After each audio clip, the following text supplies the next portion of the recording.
안녕하세요. 내리교회 김은규 목사입니다. 우리 마음처럼 신비한 것이 어디 있을까요? 마음은 하나지만 마음을 가만히 들여다보면 그 안에 여러 가지 다양한 기능이 있습니다. 작용이 있습니다. 이해라는 것도 있고요. 기억이라는 것도 있고요. 사랑이라는 것도 있습니다. 또 아주 중요한 마음의 요소 중에 하나가 의지라고 하는 것이 있죠. 생각만 가지고는 우리 신앙생활이 잘 될 수 없습니다. 술과 담배가 해롭다는 것을 우리 생각은 너무나 잘 압니다. 하지만 술과 담배를 정작 끊을 수 있는 것은 생각만 가지고 되는 것은 아닙니다. 의지가 굳세야만 됩니다. 내가 술을 반드시 끊어야 되겠다. 담배를 반드시 끊어야 되겠다. 의지가 굳을 때만 술, 담배를 끊고 건강해질 수가 있는 것이죠. 느헤미야는 생각도 건전한 사람이지만 그의 의지는 바윗돌처럼 굳세였습니다. 그랬기 때문에 놀라운 개혁운동에 성공할 수 있었고 민족사가 끊어질 뻔했는데 다시 복원해 놓을 수가 있었던 것입니다. 오늘 느헤미야 10장을 통해서도 이와 같은 느헤미야의 놀라운 면모를 함께 묵상하는 시간이 되기를 바랍니다. 성전을 버려두지 아니하리라. 느헤미야 10장 39절. 곧 이스라엘 자손과 레위 자손이 거제로 드린 곡식과 새 포도주와 기름을 가져다가 성소에 그릇들을 두는 골방 곧 섬기는 제사장들과 문지기들과 노래하는 자들이 있는 골방에 둘 것이라. 그리하여 우리가 우리 하나님의 전을 버려두지 아니하리라.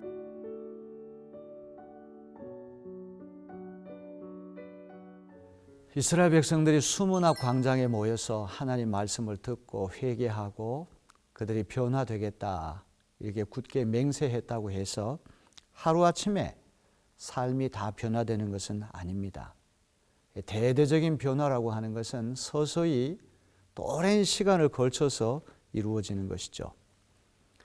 그래서 그런지 유다 백성들은 진정한 회개, 구체적인 삶의 변화를 보이고자 아예 언약 선언문을 만들어서 각계각층 지도자 84명이 집단 서명을 합니다. 참 굉장히 놀라운 이야기죠. 오늘 느헤미야 10장은 바로 이와 같은 84인의 언약 선언문에 서명하는 그런 이야기가 기록이 되어 있습니다. 기미 독립선언문에 민족대표 33명이 자기 이름을 거기에 서명한다고 하는 것은 굉장히 책임감과 부담감이 따르는 행위입니다.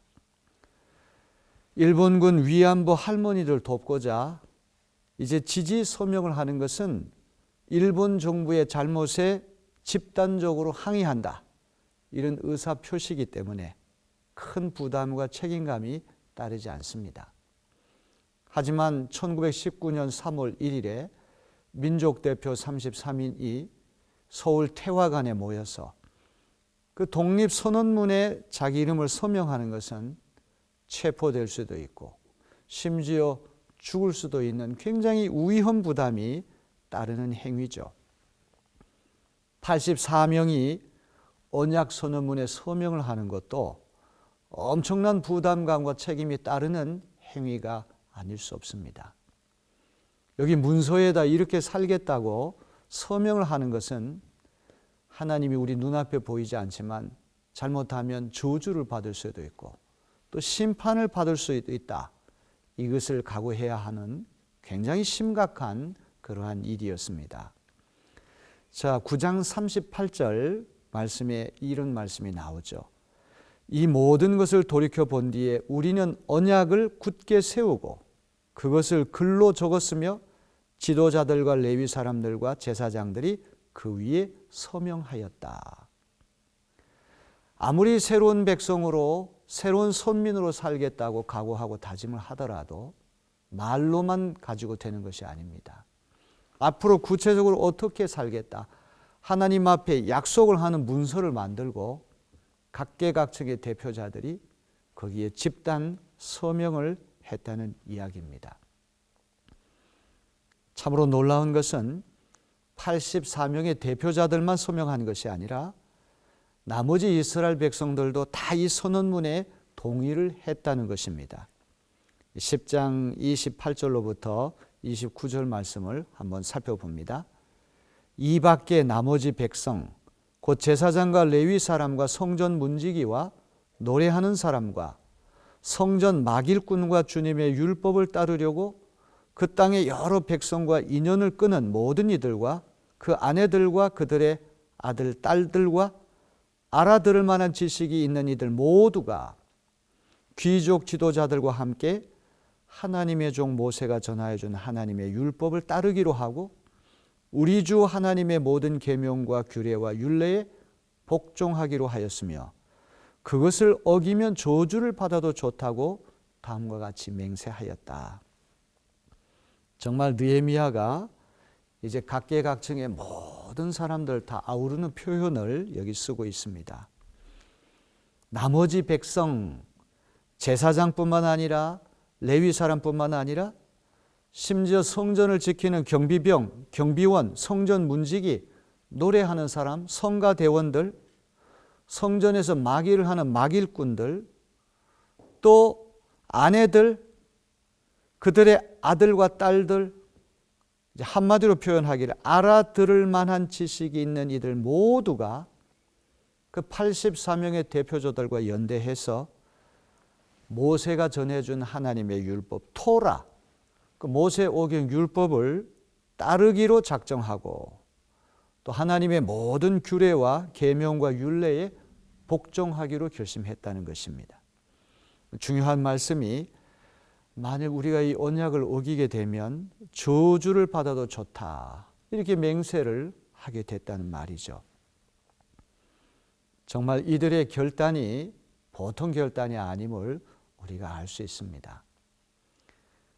유다 민족이 바벨론 제국에 망하여 포로로 끌려가고 70년 세월이 지난 다음에 서서히 예루살렘으로 돌아와서 완전히 무너진 도성을 새로 만들어내고 그 새로운 도성 안에 새로운 시민을 배치하여 새 예루살렘, 새 이스라엘 국가 민족을 재건하는 것, 이 보통 중차대한 과제가 아닙니다. 이것은 거저되는 것이 아니라 이 새 예루살렘, 새 이스라엘 살 사람들의 의식이 바뀌어져야 됩니다. 선민의식이 회복돼야 됩니다. 율법 백성이라고 하는 자의식이 회복이 돼야 됩니다. 그래서 이렇게 이들은 철저하게 하나님 말씀대로 살려고 작정하고 결단하고 그것도 부족하여 언약 선언문을 만들어서 서명하고 백성들이 다 여기에 연대 또 맹세하는 그런 모습을 보여주고 있습니다. 언약 선언문의 주요 내용은 이런 것이죠. 가정을 성결하게 지키겠다. 중요한 것이 자녀들을 이방인들과 혼인시키지 않겠다. 국제결혼을 막는 것이 아니라 하나님을 모르는 이방인과 결혼시키게 되면 이방인의 풍속을 그대로 받아서 하나님을 잊어버리기 쉽기 때문에 그랬던 것이죠. 그 다음에 안식일과 안식년을 엄하게 지키겠다 이렇게 결심합니다. 그 다음에 아주 중요한 것이 성전 유지 관리에 각별히 주의를 기울이겠다 이렇게 결심합니다. 10장 39절 끄트머리에 보면은 우리는 우리 하나님의 성전을 아무렇게나 버려두지 않을 것이다. 성전을 방치하지 않겠다고 하는 결심이죠.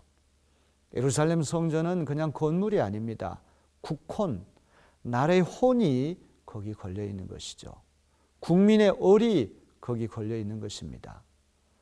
성전이 무너졌다는 말은 건물 하나가 무너졌다는 얘기가 아니라 나라를 떠받치는 국가 정신, 민족 혼이 무너졌다는 이야기입니다.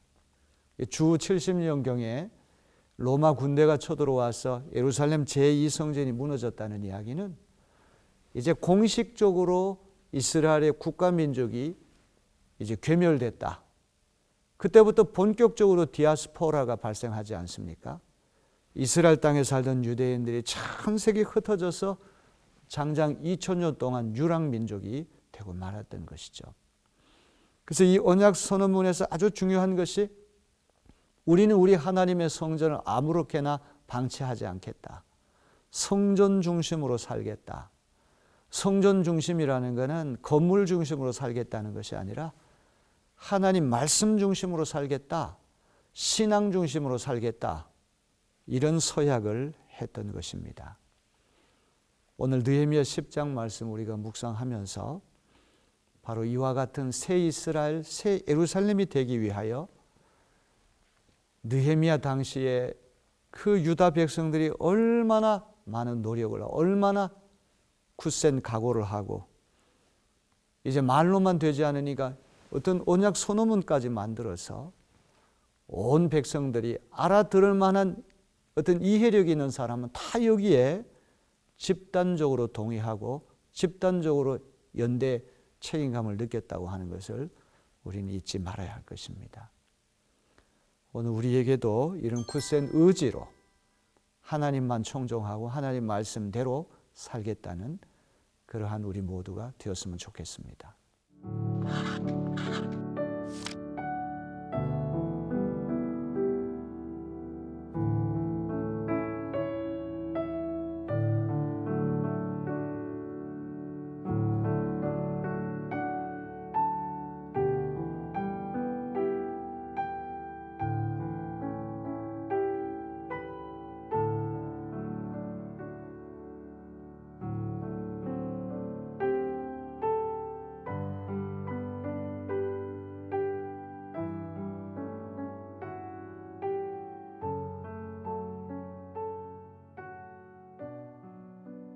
오늘 말씀을 함께 묵상하며 이제 기도 올리겠습니다.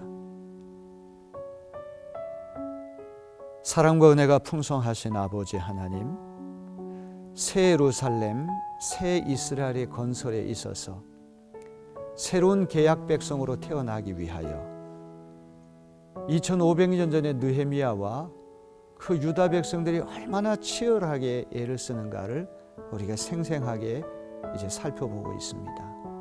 상상의 날개를 펼쳐서 2500년 전에 그 예루살렘으로 돌아가게 되면 그 당시 이스라엘 백성들의 뜻이 얼마나 높고 의지가 얼마나 깊은가를 새삼 깨닫게 됩니다.